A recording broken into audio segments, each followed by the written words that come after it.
Questions about race have already tripped up some of the 2020 Democratic candidates. And the elephant in the room, if you will, is this. Is it a good idea for a party that increasingly values diversity to turn to white men to lead it? Take Pete Buttigieg, a candidate previously unknown to voters who's worked his way into that second tier of candidates, but he himself still recognizes a need to make more inroads with black voters. And tonight would have been the perfect time to do that. Congressman Jim Clyburn's world-famous fish fry in South Carolina. Buttigieg had been slated to attend, but announced today he had to cancel.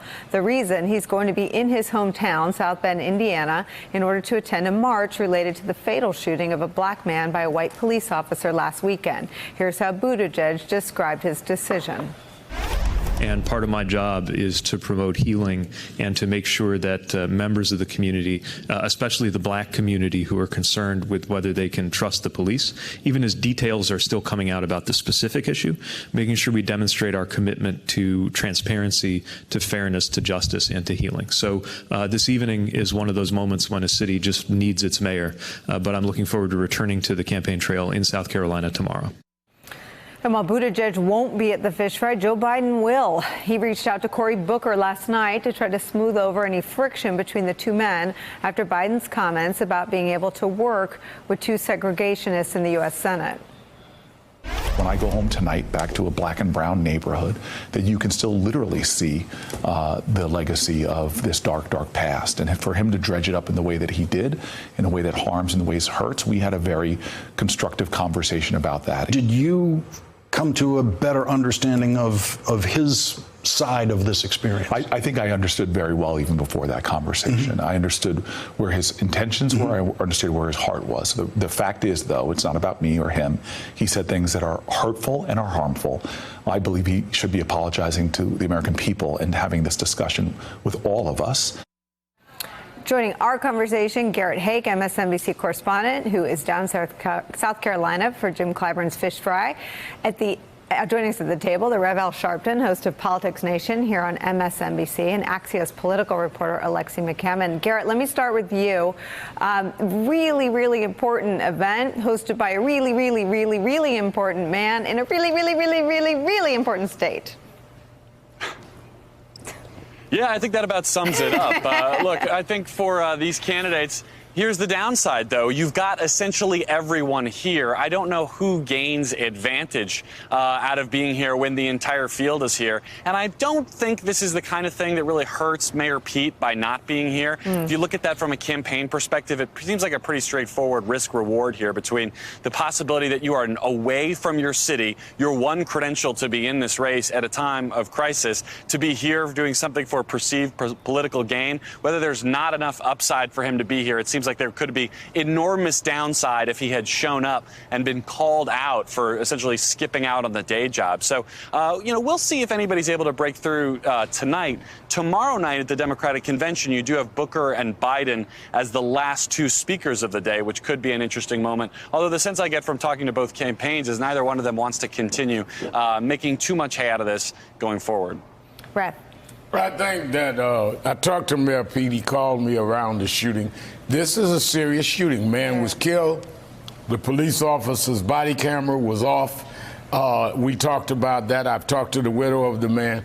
I think he made the right decision to stay there and deal with this issue, particularly when you have a fatality and the camera was off. I mean, the idea of having body cameras is that we see what happens. So dealing with this whole thing of police being able to cut off body cameras is a real problem, and Mayor Pete and I talked about it. In terms of Biden, I think he said things that he has to deal with. I think no one thinks he's a racist. He took many shots throughout his career fighting for civil rights.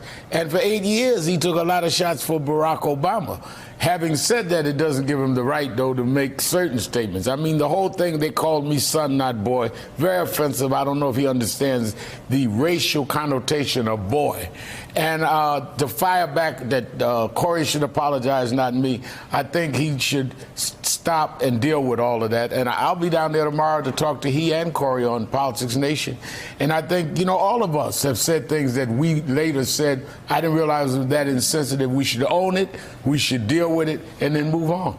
Lexi. But I think that's what's so interesting. Biden is a normal human being, just like the rest of us, but this is his third presidential run.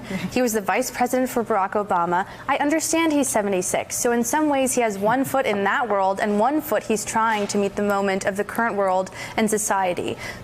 But at some point, you have to think twice and maybe 3 times about the things that you're saying. And instead of just flat out refusing to apologize for everything as what seems like a strategy of defiance and maybe even taking a page from Trump's playbook, why not say, yeah, I messed up. I didn't realize when I said that the implications and the racial history of calling black men boy. And also that suggests he has so much privilege by saying I was called son and not boy that he doesn't even recognize, that I think it's more complex than even the racial aspect. There's an aspect of privilege that he's not acknowledging when he's trying to serve the entire country, and he's running a campaign on saying he will unite everyone, which includes black folks and people with no privilege, instead of being a divider like President Trump. It's just surprising to me that he thinks that it's defiant not to apologize, but he can't own up to the things that he gets wrong. So you're giving him, 3 strikes Nicole? and you're out. Oh, go ahead, Garrett.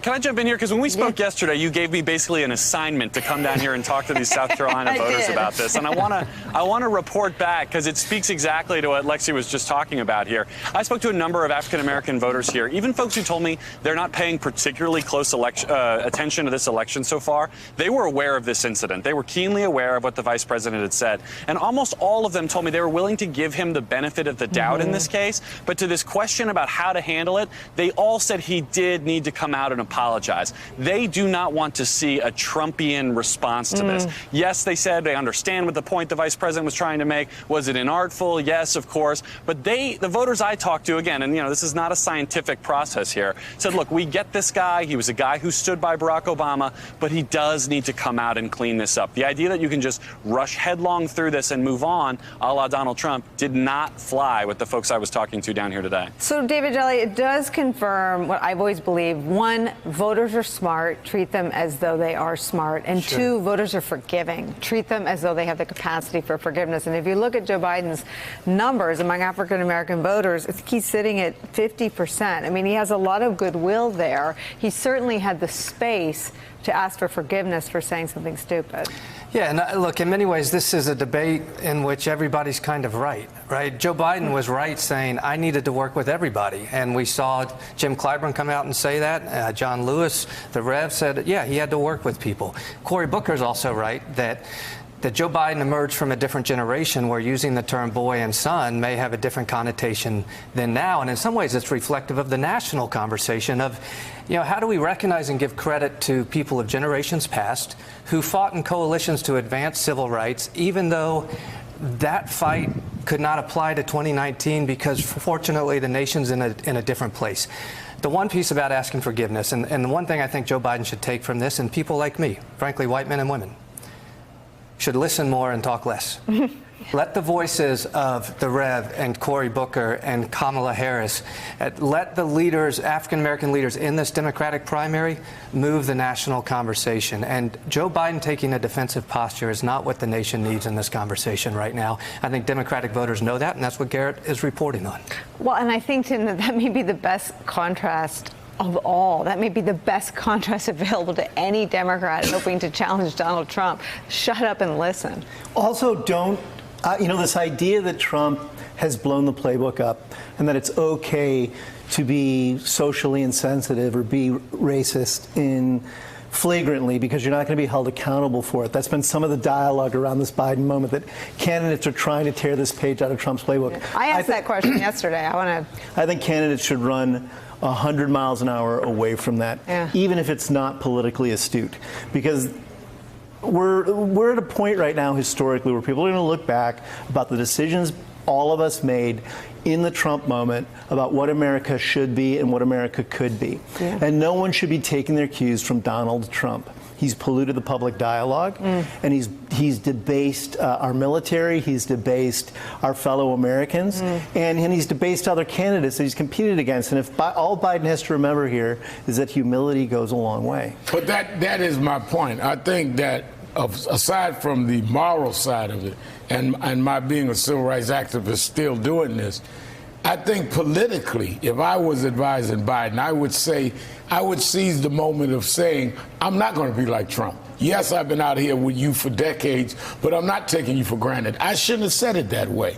And I'm not going to be like Trump. And show the contrast. It would gain for him. And I think that he has a tremendous opportunity here to show this country how somebody ought to act. When they misspeak, he definitely misspoke. That doesn't make him a bad guy, but he didn't handle it in a good way. I want to ask you a question. Do you see these things and go 10, 9, 8, wait for your phone to ring? I mean, it's your busy season. All these stories, it's like, and he talked to the Rev, and I'm thinking, my poor friend, the Rev, like, it's his phone. Would you sleep with it by your bed? Like, oh God, what'd they do now? Well, I'll put it this way. I get a lot of calls. Can I say something on Mayor They Pete? keep messing up. I It's know. interesting Mayor Pete called you because, though this is not a fatal moment for his candidacy politically, the timing is awful for him because there's very little opening to hit Mayor Pete going into the debates. But this plays into the one narrative that opposition researchers have had on him, which is his handling of race in the police force in South Bend. This moment now is an opening for somebody if they want to try to take it on the debate stage next And week. he's called others. He's not only called me, but he's called me, and you're right. He's concerned, I'm sure, about that. And that's why I also have talked to the widow and the family. It is a serious shooting with the camera, the body camera. Turned on. And he's taking it seriously. Garrett, and give you the last word. Two thoughts on Biden. First, he's running against himself down here. Most of the voters I talk to are just not that familiar with the other candidates out here. Whether they know and like Biden is one thing, but they don't know who the alternatives are yet. So big opportunity for those other candidates. And the second, if you're Joe Biden, I actually think there could be an enormous opportunity here to prove that at 76 years old, you can still learn. An apology here, artfully delivered, in which he can say, here's all the ways I can still get better, could be kind of an interesting way to turn this whole concept upside down. That somehow he's done as a politician, his best days are behind him. No, he could say, here's how even I can still improve. It's an opportunity. It's very good advice, Garrett. That's a great point. Thank you. Hey there, I'm Chris Hayes from MSNBC. Thanks for watching MSNBC on YouTube. If you want to keep up to date with the videos we're putting out, you can click subscribe just below me or click over on this list to see lots of other great videos.